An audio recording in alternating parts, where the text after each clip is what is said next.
انسان کی زندگی میں جو چیزیں اسے بہت زیادہ نقصان دیتی ہیں اور بہت پیچھے چھوڑ دیتی ہیں، دنیاوی معاملات سے لے کر روحانی، اخلاقی، قلبی اور قرب الہی کے معاملات تک کو جو چیزیں نقصان پہنچاتی ہیں، ان میں ایک بڑی چیز غفلت ہے۔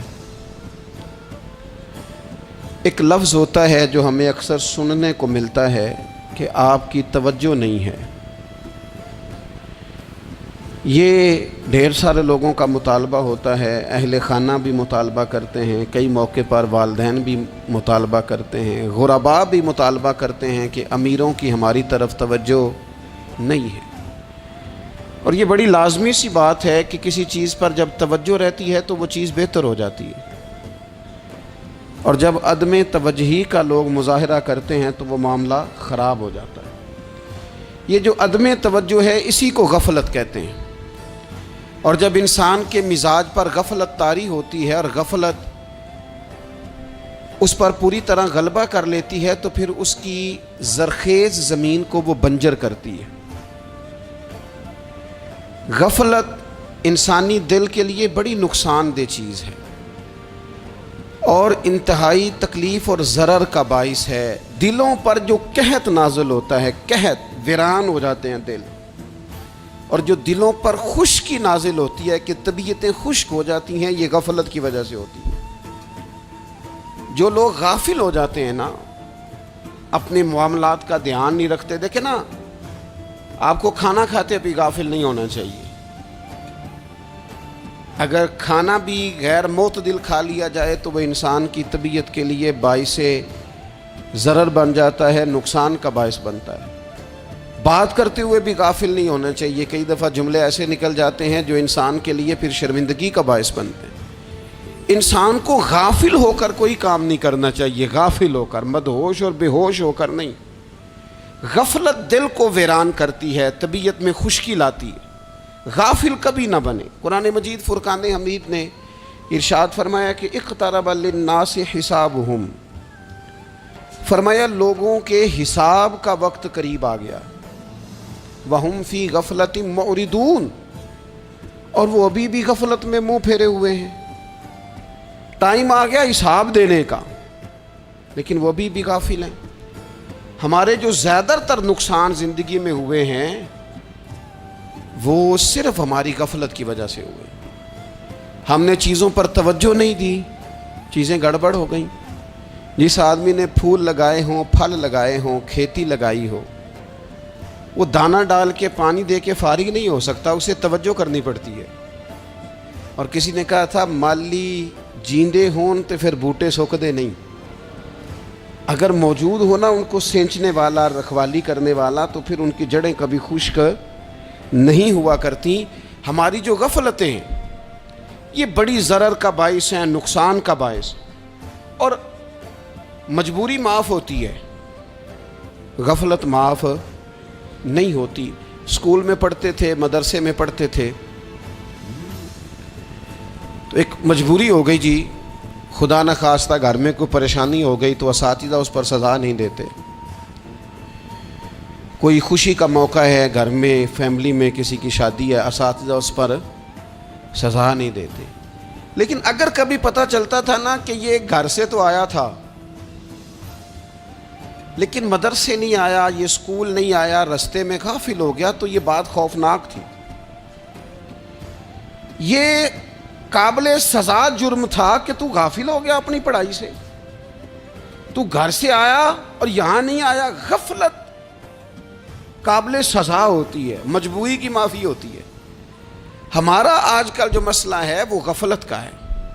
ڈھیر سارے لوگ ہیں، سمجھدار بھی ہیں، سیانے بھی ہیں، معاملہ فہم بھی ہیں، باشعور بھی ہیں، تعلیم کی ڈگریاں بھی رکھتے ہیں، لیکن اگر ان کی زندگیوں کی تکلیفوں کو دیکھا جائے اور بے آباد روح کو دیکھا جائے اور سجدوں سے ان کی دوری کو دیکھا جائے تو ایک ہی بات سمجھ میں آتی ہے کہ پتہ سارا ہے لیکن لے ڈوبی ہے غفلت، توجہ نہیں کی۔ لائق بچہ بھی نالائق ترین زندگی گزارتا ہے، اس لیے کہ اس کے لائق ہونے کے ساتھ ساتھ اس کا توجہ کرنا بھی تو ضروری ہے نا۔